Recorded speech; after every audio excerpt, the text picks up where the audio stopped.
try not to speak too fast.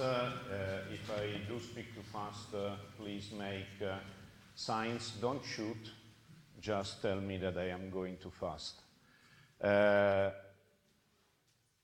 I think you all know about LibreOffice. I will try to tell you a little bit about the story of this software. You know that we have a 10-year heritage in OpenOffice. That was the story started in 2000, in the year 2000, when Sun decided to give the code of StarOffice to the community. At that time, this was the tree of dependencies of StarOffice. It was quite a simple software at the time. But of course, by focusing on the development and by focusing on growing the software, in 2005, the program was slightly fatter, and the number of dependencies started to be in the size of millions. And the community that in the year 2000 was a very small community, probably a dozen people, because free software was younger. It was probably the first time that a real desktop application was becoming a free software. Free software at first was mainly, let's say, server-side based or mainly a technically based software. So OpenOffice was the first real end-user software. And the community started to grow. And the community started to grow in different directions. So we started to add a few developers. But in addition to developers, the community started to grow with other people, like myself. I entered the OpenOffice community in 2004. And I've never been a developer in my life. I cannot write any kind of code apart from XML. And I have problems in writing XML, actually. But I have been involved in marketing of high technology products since '81. And I've done marketing of high technology products for, I can say, most of the biggest company, starting from Apple, and ending to Xylan. I never worked for a company based on with a Z as a first letter, but I worked for Adobe, Compaq. I worked for IBM as a consultant. I worked as an employee for Honeywell Information Systems. So let's say that in 2004, I had a kind of 23 years experience on marketing of high technology products. So the community started to challenge Sun Microsystems that until 2005 was completely in charge and in control of the project. Started to challenge on areas like you should grow the community in other directions. You should do a little bit to ease the step-in of new developers, and so on. So 1 year after, so in 2006, at the Lyon conference, that was an OpenOffice conference. At the Lyon conference, the main architect of OpenOffice, Mr. Michael Bemmer, actually all the core development of OpenOffice has always been in Germany, in Hamburg, made this presentation. And just try to remember this slide, because there are 3 points. That is reduction of code complexity, easier access to patch handling, and mentoring newbies. At the time, to get into OpenOffice for someone that wanted to become a contributor to the project was nearly impossible in development and in technically related areas. because the program has always been a complex one, around 12 million lines of code, and it was commented in German. So having a code commented in German means that you have to know German to start coding. And that maybe in Poland, knowing German is quite normal, but in other countries, knowing German is out of reach. And you can understand in the United States, for instance, where they speak only one language, which is English, working on a code commented in German was just impossible. So that's what was said in 2006, but nothing happened. Nothing happened until 2010, when at the 10th anniversary, adding the fact that in the meantime, Oracle acquired Sun Microsystem, and it was clear since day one that Oracle didn't want to go further with the development of OpenOffice. Actually, no one wrote this, but if you study a little bit Oracle, you understand that a company that declares that wants to make 40% profit on each product will never be seriously involved in free software. You will, although you can earn your living with free software, it's almost impossible to do a 40% net profit with free software. It's just a different way of looking at things. So on the 10th anniversary of the community, so at the end of September 2010, we forked and we announced LibreOffice. We announced LibreOffice, and we chose this name for two reasons. The first one is that we wanted a name that was maybe hard to pronounce, but easy to recognize.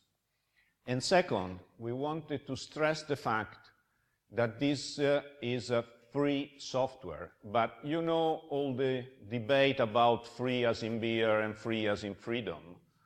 While if you choose libre, libre is libre, is the root of liberty, and you cannot have any doubt on the fact that this is a free software in the sense of freedom, or liberty. That was the Latin name for freedom.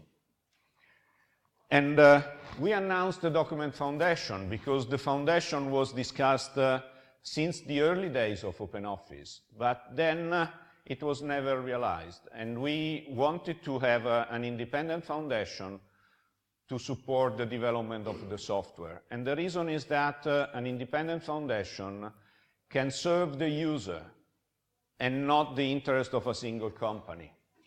Although the interest of that company may be very serious, but you always will find a point, as it happened with OpenOffice, where the company tells you, look, we are spending the money, and so we want to have the last word on this decision.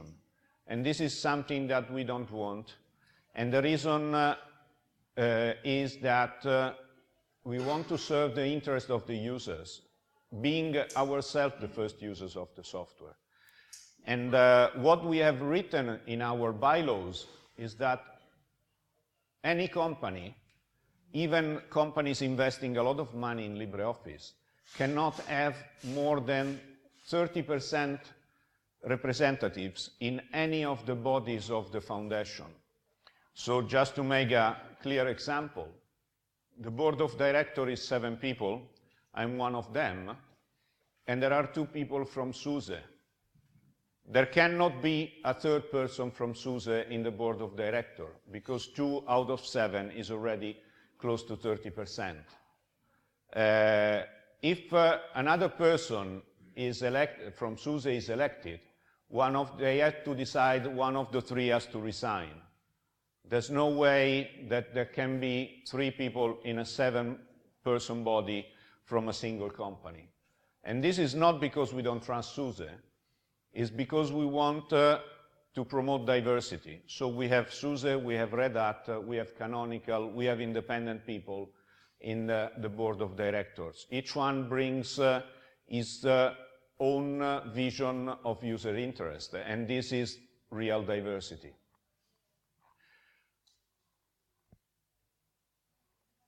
Okay, so basically what happened when we forked, we took this umbrella culture that was the sun culture. You have a company that basically protects the project, but at the end takes most of the decision because he's overprotective.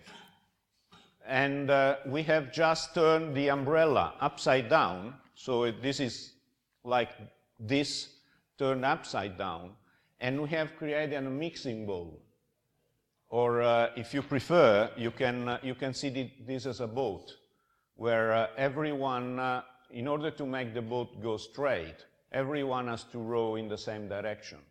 If there's someone that rows in a different direction, then the boat will start turning around and going nowhere. So this is actually represents visually what has happened with our fork. We took a corporate control project and we made it a user control project or a community control project. Of course, it's not easy, it's difficult, it takes time, it's challenging, but it's also rewarding. And of course, the first problem that we faced was development. When we forked, the number of developers that we could count on was probably around 24 people, 20 to 24 people. And as you can understand, a 12 million lines of code project cannot live with 24 developers. Either they are fully working full-time, fully committed on that project, which is probably impossible in free software, or you must add the other developers and especially volunteers. So we basically, starting from this document, which is not extremely well known, but is an Apache Foundation document. Actually, it was an email written in a discussion in an Apache Foundation project. And this email was then took as a document of reference by the Apache Foundation. And these emails basically says, if you grow the community and you have developers, you have to accept the way that developers work. So you have to accept the fact that a developer can work for a week and then can just go away for a month and then come back. And you don't have to discuss with developers about their productivity. You don't have to discuss with developers about the hours they are devoting, because they are developers. So they have to be, they have to enjoy what they do, and they have to get fun on developing. So basically, starting on this kind of principles, our developers, this is more or less the picture of our developers at the day of the fork. Our developers created I think, an amazing way of bringing in other people. So this was launched on day one, and it was called the EasyAC, LibreOffice EasyACs. LibreOffice EasyAC starts from translating comments from German to English. You have cleaning useless comments from the help, which is what I've done. I have 6 commits on just by removing useless comments from the help files, and the help files are XML, so this is where I can work. Is removing deprecated libraries. There were libraries deprecated for 8 years that they were still in the code. And you can understand that if you keep on growing the code and adding and replacing libraries, but you don't get rid of the old libraries, then the code becomes bloated, slow.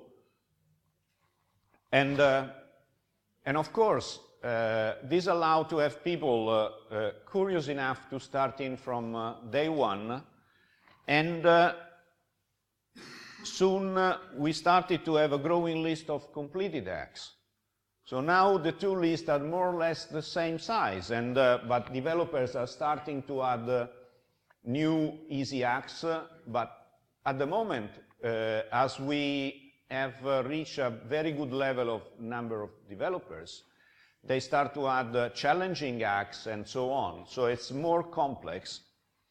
And but what it did mean? It means that at first, the most senior developers, and this is Michael Meeks from SUSE, is the main engineer, main LibreOffice engineer of SUSE. Instead of focusing all their time on developing features, they spend a lot of time on mentoring new people just to teach them how to get up to speed by hacking LibreOffice. And we organized Hackfests, one in Munich, one in Hamburg. If you come to, there will be one in Munich at the end of November. If you come to one of these Hackfests, you will have the opportunity to sit side to side with a senior developer and understand how the code is, understand how you can work inside the code, understand how you can solve bugs, how you can commit patches, how you can develop features. And this has all paid because we started to have let's say, a more complex, a more strange, in a sense, way of developing the software, because the Easy Hack were developed together with features and together with patches, and they were just going into the code. So it's something that was never done, like translating comments in German. We started to do that. So we slowly started to have more and more of the code commented in English and not commented in German.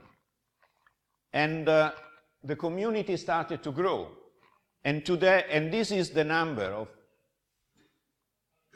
developers. So these are the first 20, and it was September 2010. But you see that in October, we went up to over 100 because there were 80 people just out of curiosity coming in and doing an easy hack. Some of them, and I can mention one person in particular, Norbert Thiebaud is a senior software engineer. He's a French, but he lives in Texas. He's now one of the most active developers. We will see him again on the top 20 developers.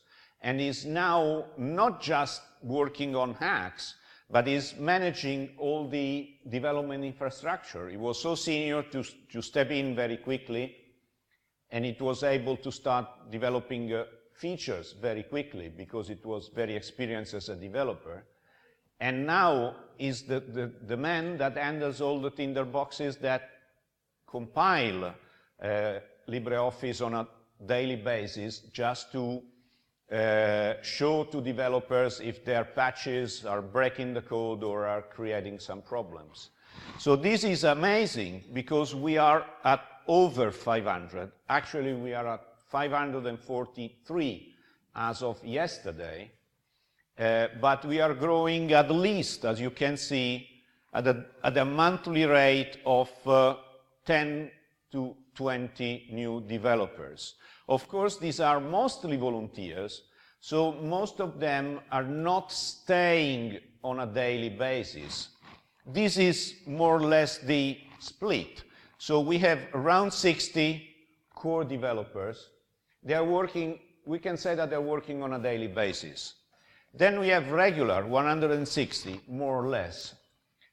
And they're working on a weekly basis, so they develop something each week. And then you have the occasional, like myself, probably every month, every couple of months. It depends from time availability, of course. But this means that we started with only core developers, and they were focused on mentoring, on developing features, on solving bugs, on doing everything. So now that they have grown a second wave of core developers, because the first people that started 2 years ago are now working on the code and are considered senior developers there. Some of them are members of the engineering steering committee.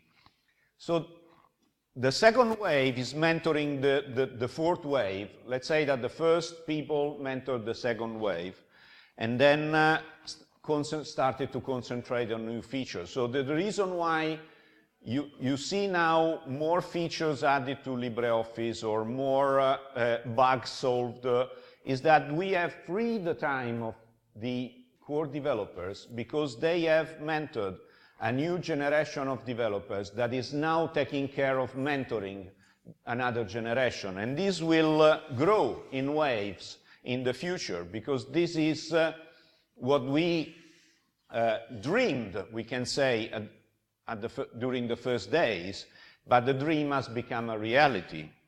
So now we have, and this has also managed to make the community a lot more balanced. If the pie before the fork would have been all this sun, and the gray one would be volunteer, we have completely turned the pie, because this is the former Sun Oracle code. And this is volunteers, this is SUSE, this is Red Hat, this is Canonical, and these are other companies. But you can see that this is very balanced, because of course all these people are full-time, all these people are volunteers, so are not full-time. And it's growing on a yearly basis, because if we look at that, you can see that this chunk, which was the Oracle chunk, has decreased over the last year. Volunteers have increased, while SUSE and Oracle are more or less the same. But you can see that we have more small companies contributing to the code. Of course, the number of commits they are developing is lower, because these are companies with maybe a couple of developers, while SUSE has more than 20, Red Hat more than 10, and so on. But this is positive, because you see new people coming in, and new people coming with different interests. And this is the community, if you look at individual numbers. So these are volunteers. You see, it's almost 75% are volunteers. This is the former O code, and these are the other companies. Of course, if you look at number of commits, then you see SUSE and Oracle and Canonical adding more, but they have full-time people, while volunteers are not full-time people. And if you look at this, you also see how this has grown over the last year. And looking at growth is important, because it shows that the community is active. So it's not standing still. And these are the top 20 hackers. This is Norbert. So Norbert Thiebaud is this one. And as you can see, is 1, 2, 3, 4, 5, 6, 7, 8, is the 8 developers. He has committed the first patch on September 28, 2010. So, and Thomas Arnold is another volunteer. Marcus is another volunteer. Actually, Marcus is a student, is a German student. He's 24 years old. And in 2 years, he is, I can say, he's one of our top 3 calc hackers. Then you have other volunteers here. And this is just to show that the community is moving. This gentleman Callum McNamara, Red Hat, is just one man. So it doesn't speak. Actually, for the first year, he sent only me one email with +1, and that was all I could get from him. And Cowlan codes, as you can see. Cowlan is just incredible. I mean, it's unbelievable. And you can see, but unfortunately for Cowlan, you can see that the contribution of Cowlan over the last year has decreased a little bit because there are other people that have increased. And actually, just to show you something, the last two guys, there's still one Oracle, Frank Schoenheit, in 2011, but these two guys, 1 and 2, that were still active, still in the top 20 developers, these were Oracle guys. So they didn't commit to LibreOffice, they were committing to OpenOffice. But of course, integrating the OpenOffice code, we counted their commits as well. They were still there in 2011, they have disappeared in 2012. Because there is people, especially volunteers, that are adding commits, so are growing in importance in the community. And this is the last, I was telling you before, of new contribution. This is important because shows the real diversity. This is a project founded by the royal family of Saudi Arabia. They have a project that I cannot pronounce it. Is the algorithm in Arabian would be KACST, K-A-C-S-T, is an Arabic name. Is an open source project founded by the royal family of Arabia. They have 12 people working on LibreOffice and solving, in some cases, stupid bugs related to writing from right to left and to using characters which are not the characters we are used. So let's call European. You have some special characters. In Italy we have, but it's our languages are easy to read, even if you don't understand a lot about the pronunciation of a specific character with a diacritic sign. But at least you recognize the character. If you look at the Arabian, this looks like Plio, but in fact it's not. It's Plio for us, but in Arabic, you read it in this sense, and it's not Plio at all. So it's completely unrecognizable for us. And they already solved a number of bugs related to this kind of writing. And one amazing bug that no one noticed in 12 years of existence of the code is that you could not use Arab numbers in numbered lists. You know that our European numbers are coming from the Arab numbers, but they are now European numbers. But the Arab numbers, in the sense that written in Arabic, could not be used. The software would crash. And this was the first bug that actually there was a guy that showed up and said, do you know that the software crashes if we use our numbers? In all the Arabic countries, they were forced to use our numbers to do their bulleted list, and they could not use their numbers. Of course, it's easy to recognize the numbers because most of them are international, but I think it's a right of people speaking Arabic to use also their numbers when they want to use a software.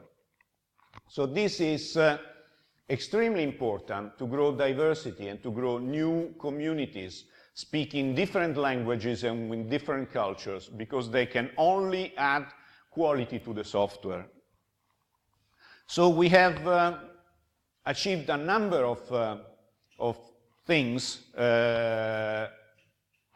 One is translating the German comments. We have removed libraries and so on. in addition, we have created a background for quality assurance. Tinderbox did not exist before. So you had to rely on an engineer in Hamburg to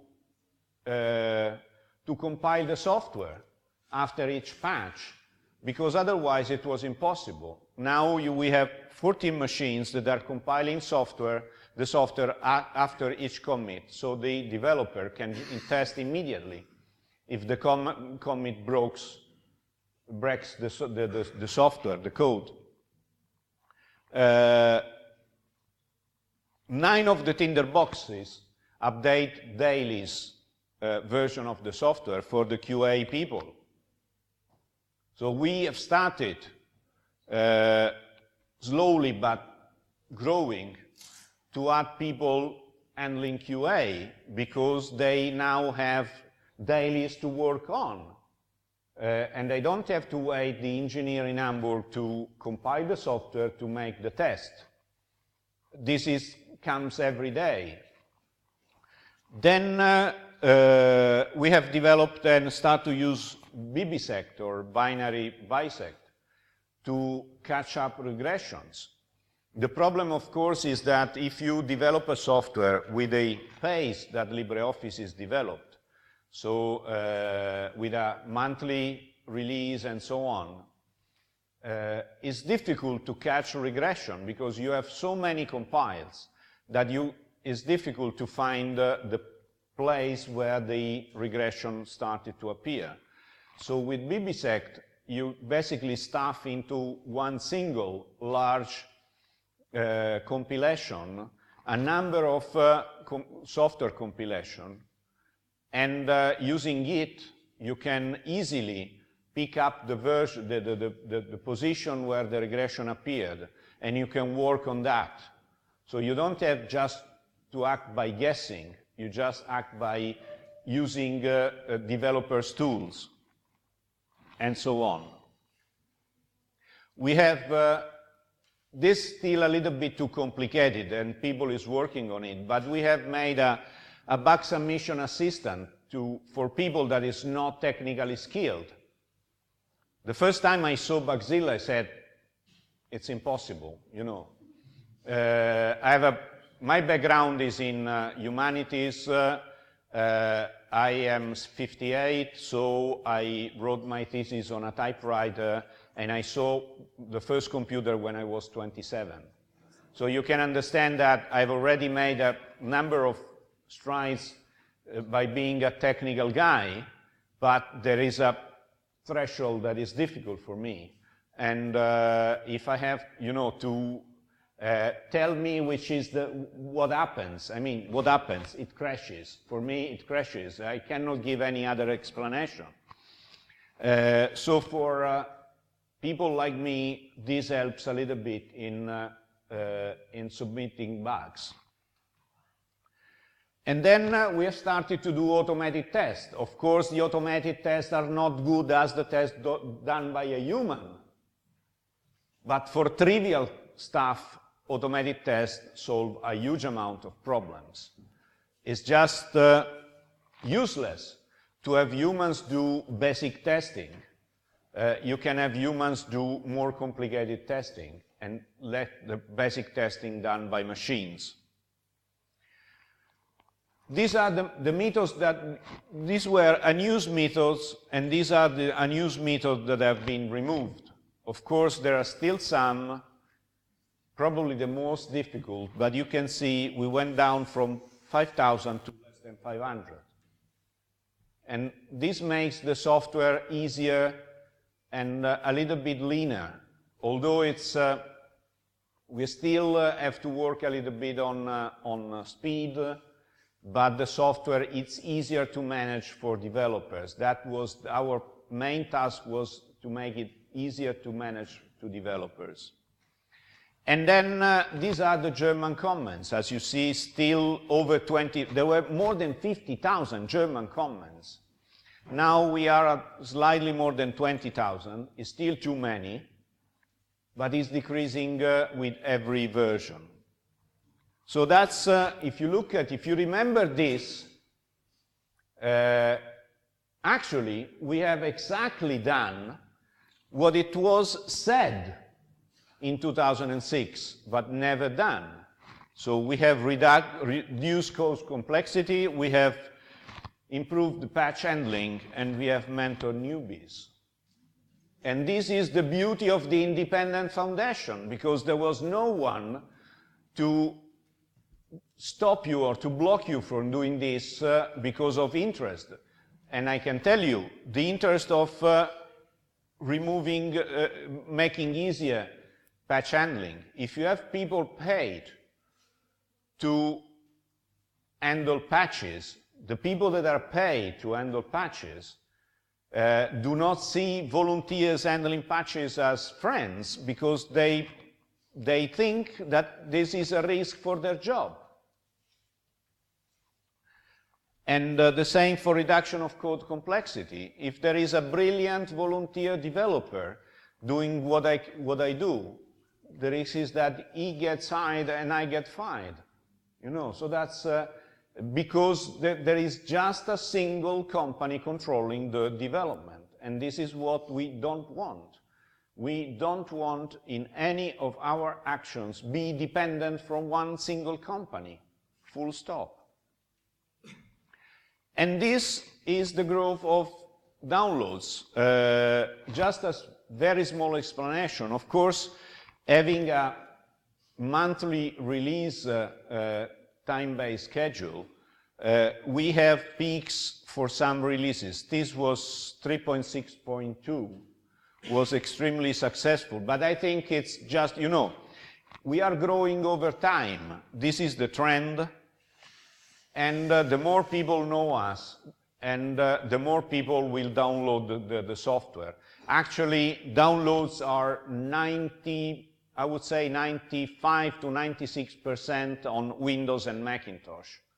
They're not on Linux, because Linux users usually get LibreOffice from the repository of their distribution. So we only have a few Linux users that download because they want to have the latest version before it gets integrated into the repository. And not all the distribution integrate the latest version into their repository very quickly, so some users want to have it immediately. But again, it's improving also that way, because now we have Canonical, SUSE, Fedora, and probably Linux Mint integrating the latest version immediately. So that's, you start to have to at least a Debian-based distribution and an two RPM-based distribution integrating and with repositories with the latest version. So it starts to become easier for everyone to get the latest version from the repository.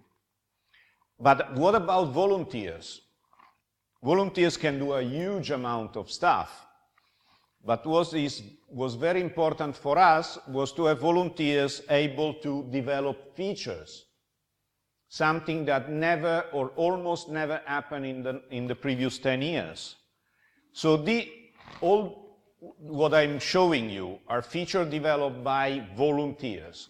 So Greek numbering is like Arab numbering. You couldn't use Greek numbers in bulleted list. That would crash the software. This is a trivial development. Just with every other software, hitting Control F opens search. It was not opening anything before. Improvement of rasterization of curves. The visual import filter. This is actually a nice feature. This has started to be developed as a Google Summer of Code project by a very nice Scottish girl, Eileen McAdam. She started as a Google Summer of Code. Then she went on developing the libraries and improving the library as a volunteer. And now she's employed full-time by one of the companies working on LibreOffice codes. So that you see that by being a volunteer and, of course, a good developer, You can easily find a job now inside the LibreOffice ecosystem. This is always visual.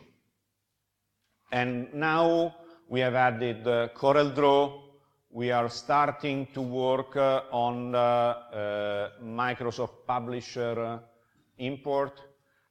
We want to offer the user the largest number of import filters for their interoperability with other software. This is another interesting feature. It's real-time character counting. It was impossible before.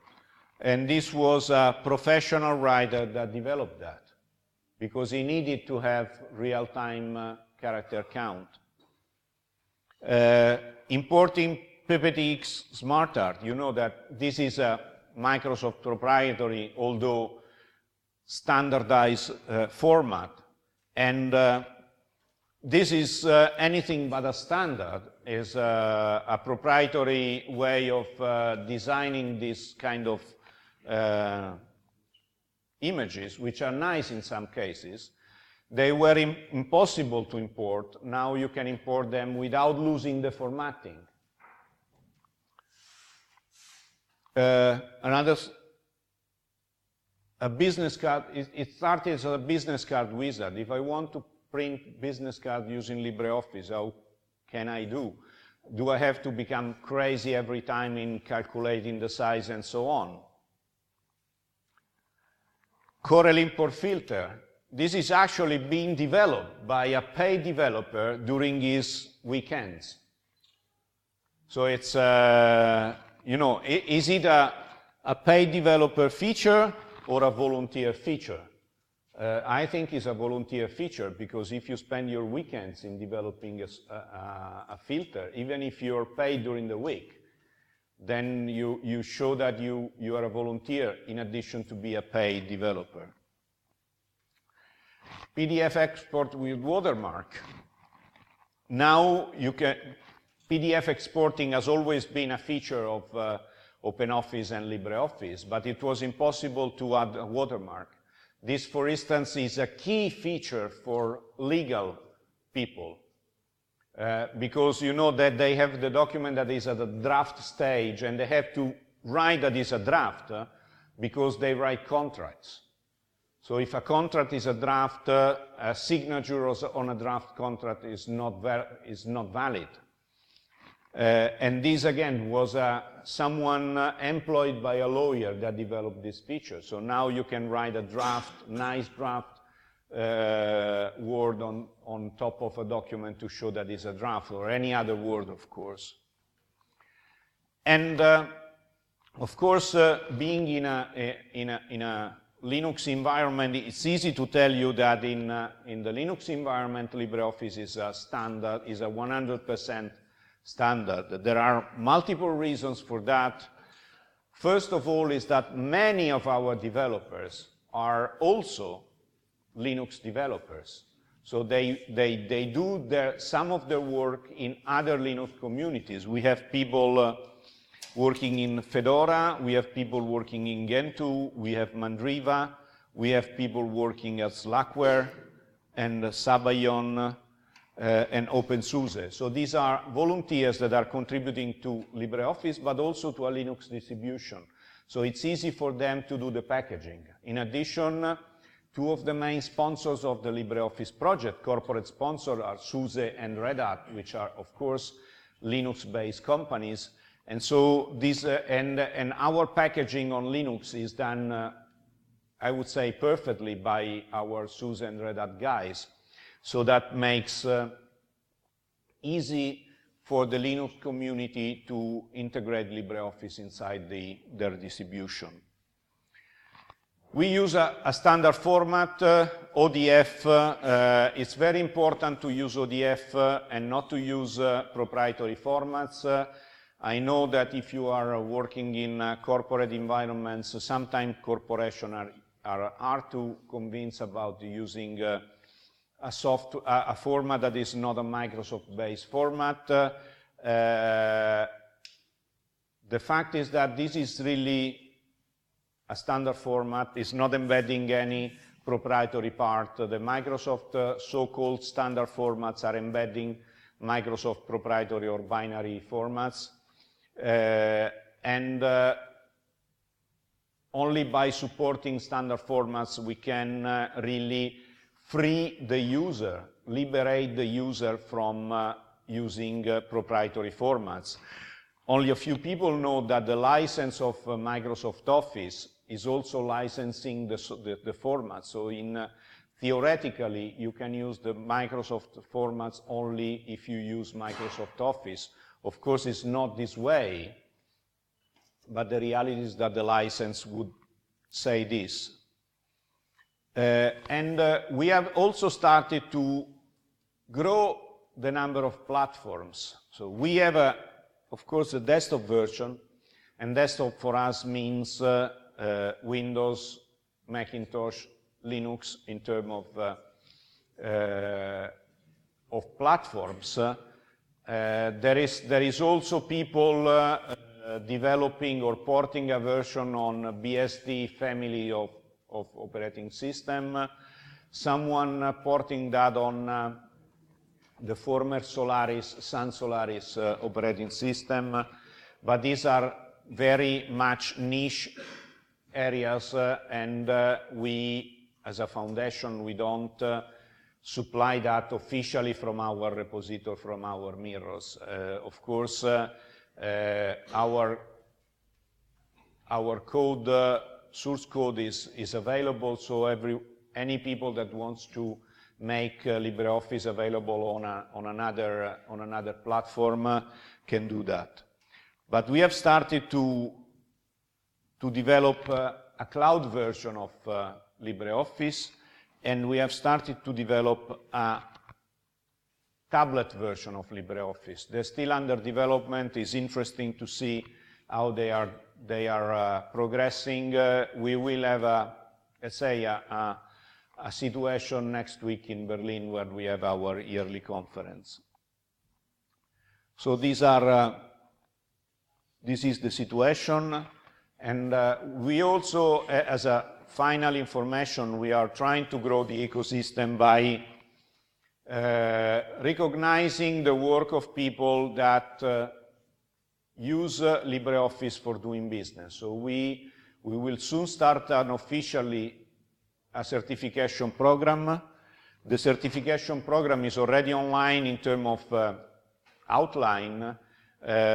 People that is migrating to LibreOffice or is developing patches or features on LibreOffice, or is training other people on LibreOffice, or is supporting other people by using LibreOffice, can become certified for their activities in order to be recognized by the enterprise world, and in order to be able to sell their services based on a recognition and not just on the assumption that you are able to do something. So the certification will be on different areas, and you can find a deeper explanation on our website where the certification program is outlined. Of course, the project is still a young project. So although it's 2 years, but 2 years is almost nothing if you think that OpenOffice was 10 years before we forked, and some distribution are over 15 years of age. So we still need some time to become a mature project. We have been focusing on development for the first 2 years. We will be focusing on developing other areas in the next 2 years, without forgetting about development, of course. In the meantime, we have managed to be recognized by InfoWorld as the best of open source software in 2011 and 2012. But the fact is that we have just begun, although it's 2 years, we have just begun our journey, and we have set an objective date in 2020 I don't know. I will be 66 at the time, so I don't know if I will be able to go around and talk about LibreOffice, but I hope to be, and I hope to meet you again sometime somewhere else, or even in Poland another time. And these are all my references. You can write me.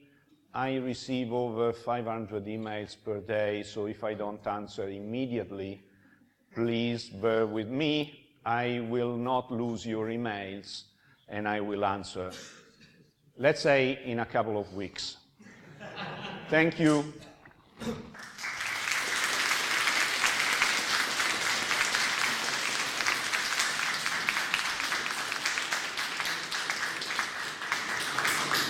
you have questions, of course. Yes, after the questions, we have 5 minutes.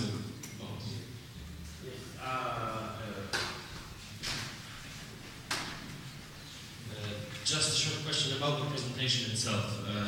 Will it be available on Creative Commons license? If he gives that to you, yes. Is a hostage with Darius. What about you do you have something responsible for taking care of user experience of this product?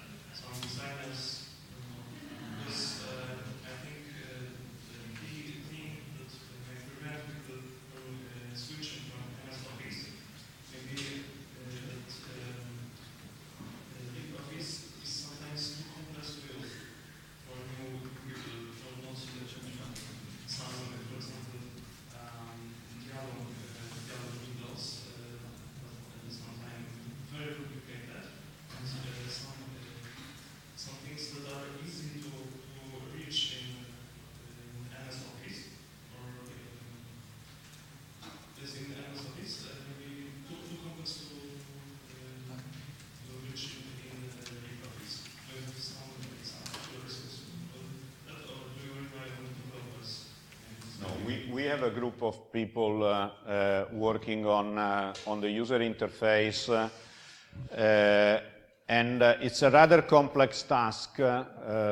It's true that in some areas LibreOffice is more complicated than Microsoft Office, but you should consider that the two programs cannot become the same. So because first, they have been conceived in a different way. Second, the ribbon interface is protected by 32 patents, and those patents are available for free for any software that is not competing with Microsoft Office, so that you can understand that we cannot use these patents. So we are working on the user interface. It has been cleaned a little bit, especially in Windows. On Linux, you will find some new features or some new characteristics in terms of integration with Unity in the upcoming releases. It's not easy. Sometimes it's just a question of habits. The reality is that the features are just somewhere else than Microsoft Office, but are more or less very similar. I can remember that with OpenOffice 1.0, there was not a table menu in Writer, and users thought that there was not a table feature, and the feature was there that was just not in a menu. So users should understand that by switching, they have to, in some areas, to learn a different software. They cannot think that they can embrace free software without making any effort, because in that case, they have to pay the license and continue to use Microsoft Office. I mean, you cannot embrace free software by not making any effort. Some effort in some cases are important. You should understand the philosophy behind the software, and I think that this is key. There was another question. Yes, I have a question. We know that LibreOffice is pretty young software, but can you compare the number of users to OpenOffice? It's really extremely difficult to do this because we don't have licenses that are activated. So it's all numbers can be based on downloads, but downloads in some cases do not represent the number of users because, for instance, at the French ministries, the French government, there is 500,000 of LibreOffice users. There is not a single download because they are creating their own distribution, so they're not going through our mirrors. So let's say that we have around 30 million users on Linux, because the Linux number of desktop Linux users worldwide is considered about 35 million. So we estimate to have 30 million users there. And we probably have another 30 million users in Windows and Macintosh based on the number of downloads, the downloads from other websites, installation from CDs, and so on.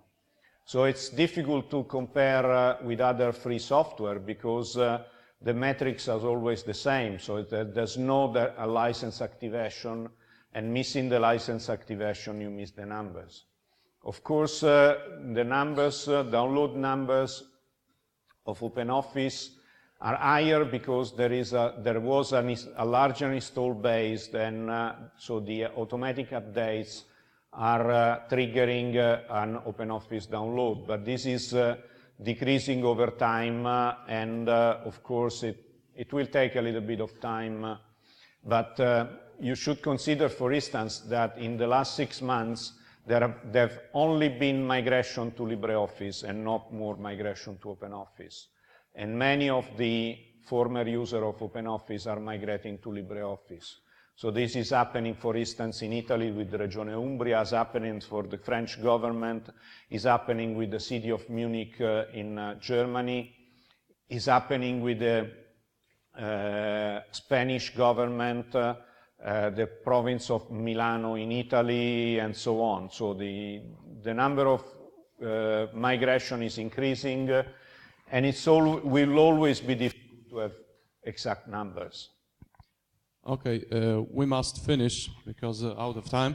And if you have another questions, I'm staying here Italo. until lunchtime. Yeah, exactly. So you can ask me whatever you want. I would say that.